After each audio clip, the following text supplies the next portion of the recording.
Saúde, agora a decorrer, é dedicada às doenças autoimunes e alergias e vai apoiar a investigação nesta área em Portugal através dos prémios Maratonas da Saúde, ou da Maratona da Saúde, a investigação biomédica.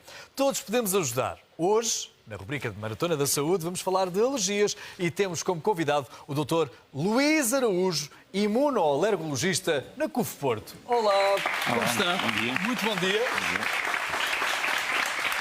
Antes de iniciarmos esta nossa conversa, vamos detalhar quais são, então, as áreas atingidas pela Maratona da Saúde.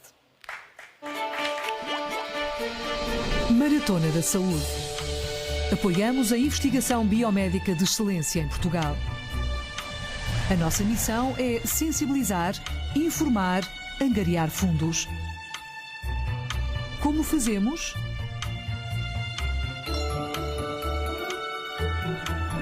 Cinco edições, 5 temas.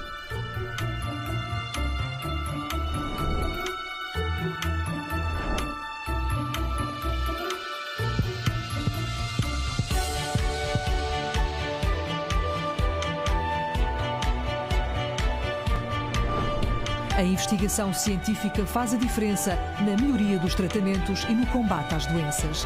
A sua ajuda também. Para mais informações, visite o nosso site maratonadasaude.pt.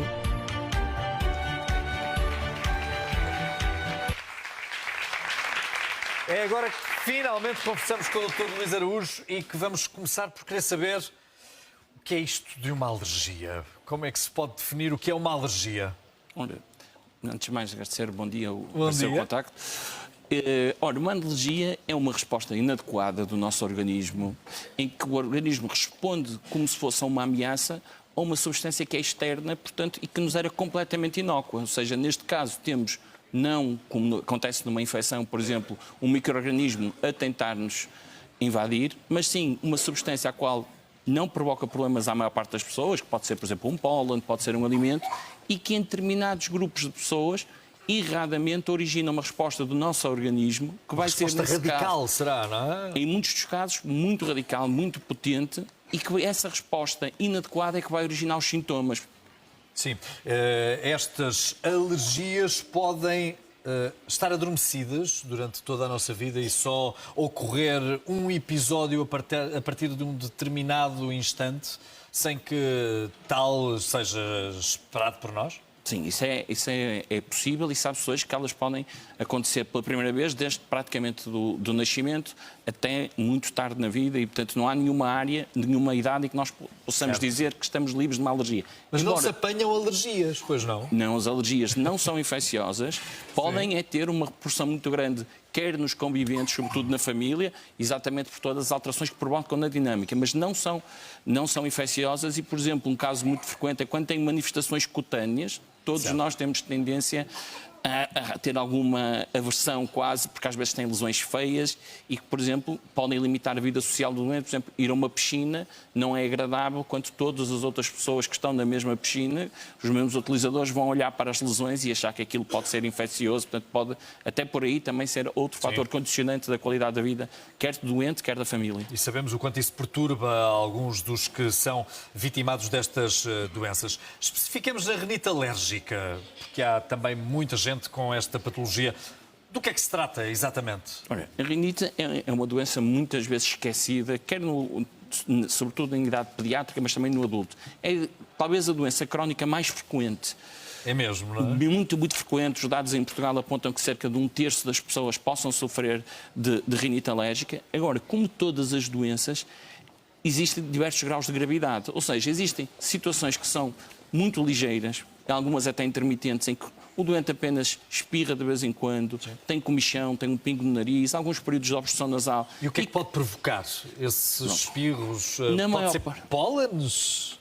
Tradicionalmente, as pessoas associam a rinite alérgica à primavera. Sim. Exatamente porque foi a primeira a ser descrita e ninguém acha normal andar a espirrar na primavera e associa muito aos pólenes.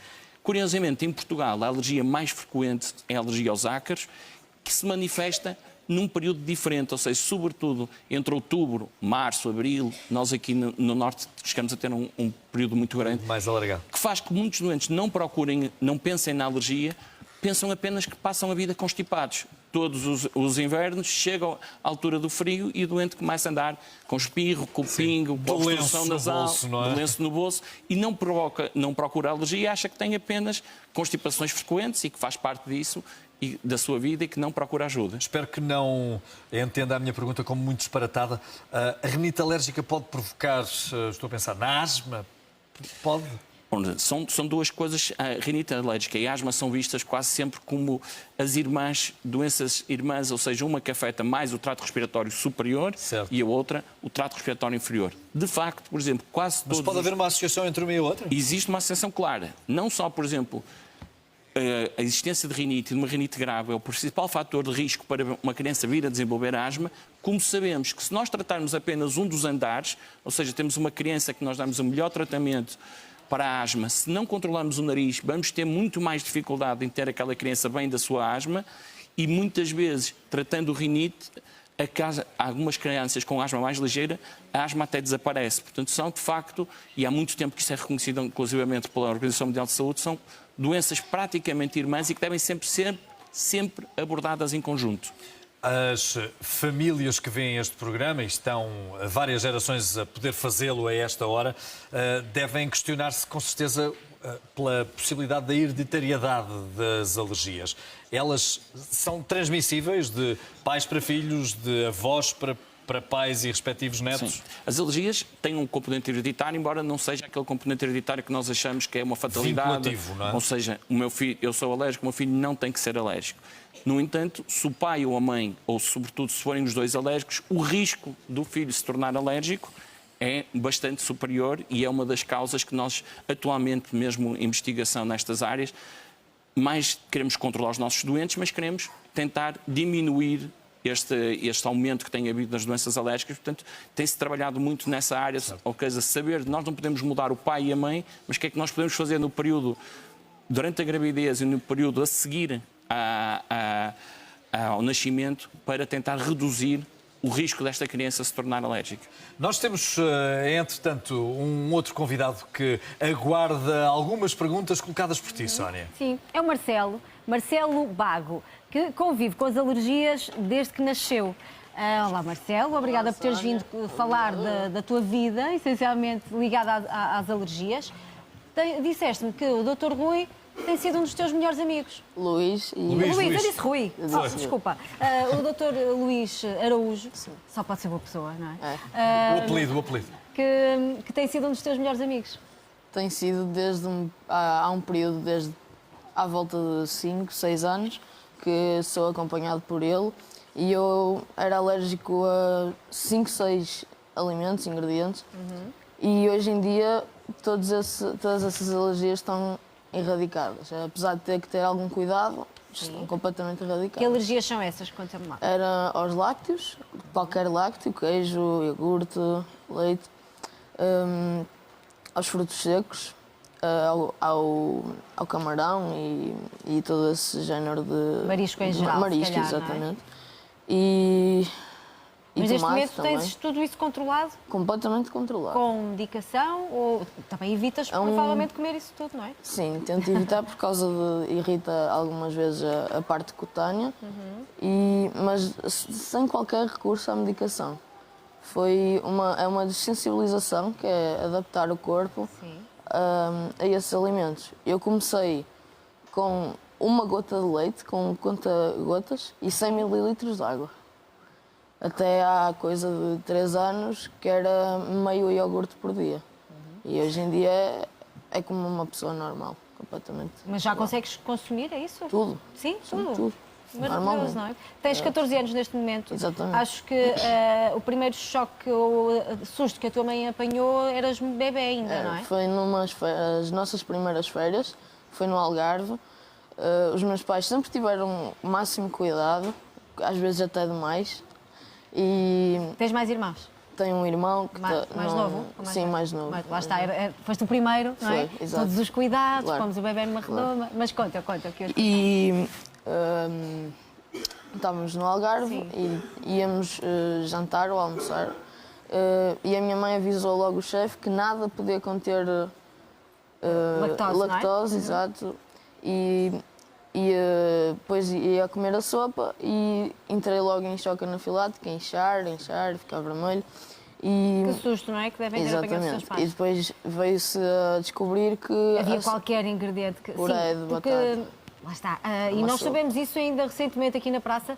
Há muitos produtos que nós desconhecemos que não estão diretamente ligados ao leite ou à lactose, mas que contêm algum componente de lactose. E às Temos vezes, de estar atentos. E às vezes nem eram os próprios ingredientes. Quando ia, por exemplo, numa padaria, comer o pão, no início do tratamento, não podia ser cortado. A faca que entrasse em contacto com o queijo... O mínimo contacto já podias fazer alergia. Era logo a minha mãe dizer, o pão é diretamente do saco, não pode tocar em nada. Marcelo, tens asma também? Tenho asma. E como é que convives com isso? Como é a tua vida com asma? Às vezes, num esforço muito grande, nota-se um pouco a respiração mais dificultada, mas não me afeta muito, acho eu. É incrível o avanço que se tem feito, entretanto, para exatamente. minorar estes sintomas e estas doenças ligadas às alergias, não é? Exatamente. Tu já sabes o que é que vais seguir? Tens 14 anos, estás numa fase de mudança, não é? Tenho que escolher este ano, o fim deste ano, e eu penso que a parte das ciências e a medicina é o que Fascina-te, me não é? faz Porque será? Quem sabe ainda vais trabalhar nestas áreas, não é? que Marcelo, obrigada por teres vindo. Um beijinho para a tua mãe que está ali atrás da câmara. E com a doutora Luísa Araújo. Já agora. E com a doutora Luísa Araújo. Referência. Doutor Luís Araújo, desculpe ter-me enganado no seu nome. Mas Esta- Rui também não lhe ficava mal. Esta conversa tão positiva e tão adaptada à realidade e ao dia-a-dia até pode levar os nossos telespectadores a julgar se eles conseguem controlar as alergias. Para quê mais investigação? Isso tem acontecido, inclusive... Pode suscitar esta pergunta, não é? E em alguns financiadores e em algumas pessoas que decidem, parece às vezes terem essa ideia. Sim. E não têm a ideia, de facto, como falávamos há bocado da rinite e também da asma, das alergias mais respiratórias, de facto nós sabemos que atualmente, com o que nós conhecemos, podemos controlar cerca de 80% a 90% dos doentes se eles fizerem tudo o que está atualmente disponível. Claro. Depois, cerca-nos sempre alguns doentes mais graves, e depois o caso do Marcelo é paradigmático desse, que são doentes mais graves e que esses nós não temos ainda uma resposta que lhes permita ter uma qualidade de vida. Ou seja, são doentes que vão ter que aceitar, infelizmente, diminuição da qualidade de vida, diminuição da qualidade dos pais. Por exemplo, esta problemática da alergia alimentar é uma situação que tem aumentado e que, quando se confirma, é gravíssima. Exatamente por causa destas coisas que o Marcelo sabia muito bem e os miúdos aprendem de uma forma fantástica, que é, ao mínimo contacto, no caso de necessitarem, de serem de facto alérgicos, terem aquilo que nós chamamos de uma anafilaxia, eles podem morrer com contactos pequeninos. Sim. Portanto, os pais aprendem muito bem a evitar. Qual é o nosso problema? É que estamos apenas a impor uma limitação ao doente. Muitas vezes nós sabemos que isto falha porque a criança cresce, porque, apesar de todos os cuidados, por exemplo, não conseguiu ler os rótulos todos e tinha lá um Basta bocado... uma distração. Uma distração. Uma pequenina distração. E, por exemplo, nesta área é muito importante que estes doentes, que são muito graves e que não são tão poucos no seu conjunto como isso, que nós consigamos fazer coisas novas. Por exemplo, o que se fez com o Marcelo e que se faz cada vez mais é pegar nestes doentes e não basta dizer, olha, tens que evitar o leite, quando as coisas vão acontecer. Nós temos que chegar destes miúdos e conseguir-lhes oferecer opções novas, dizer assim, ok, eu não quero que tu andes em stress constante, a condicionar a tua qualidade de vida, não poder ir a festas de anos ou estar na festa de anos, mas sempre com problemas. Vamos pegar em ti e vamos tentar não estar apenas à espera que tu tenhas uma reação e a tratar-te, vamos fazer tratamentos novos e cada vez há mais substâncias a surgir que vão permitir que vamos ser nós a forçar com que tu te tornes tolerante. Claro. Doutor Luís Araújo, muito obrigado. Até à próxima. Lembramos que a sua ajuda pode fazer a diferença. Saiba mais em www.maratonadasaude.pt. Faça um donativo através do 760 206 090 ou por transferência bancária através do IBAN, que pode ver no rodapé do seu televisor. O seu contributo pode ajudar várias pessoas, como esta que agora vamos ver.